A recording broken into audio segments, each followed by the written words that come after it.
Hey there. I want to talk to you for a couple of minutes about what it takes to be a really good resin artist, crafter, and jewelry maker. Okay, I've been making things with resin since 2006, and there are 3 things you need to do if you want to be good with resin. Okay, all right. Number 1, you gotta use it, okay? Get over your fear of making ugly art. Something that's you're not going to sell, something that may not even cure, something that you're like, what was I thinking? Okay. Something that years from now you're like, don't tell anybody I made this. Okay. Get over that fear. Okay. Because guess what? You're going to make something ugly. You're going to make something that doesn't cure. You're going to make something that's going to be a total disaster. But you know what? You're not going to be good at resin if you can't get through that phase first. Okay. And I will tell you beyond a shadow of a doubt, I have learned so much more from my resin mistakes than I've learned from any of my successes. And it's just part of how we learn and go through things, right? I mean, think about the first time you drove a car, right? You made something in the kitchen. Were you totally fantastic the first time? Probably not. So resin really isn't any different. So get over your fear, use that resin, and make something, okay? All right. The second thing you need to do if you're going to be really good at resin is you need to find 15 minutes a day to devote to your resin craft.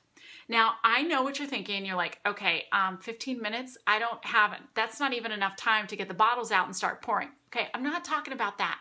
I'm talking about taking 15 minutes to devote to your resin. So you know what? If you're a 2D artist and you do a lot of resin painting, maybe you take those 15 minutes and spend some time on some home decorating blogs, or you're looking at some other websites to get ideas of hot colors or design trends or, shapes and styles.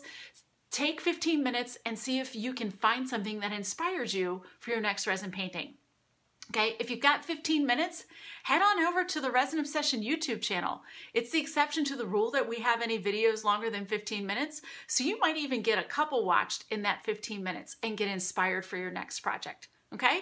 And you can also get things ready for your next resin project. So if you're making some bezel pendants and you need to put papers in them, and you want to seal those papers, go ahead and take the 15 minutes, get your papers sealed, and they can be dry and ready to go when you're ready to pour that resin.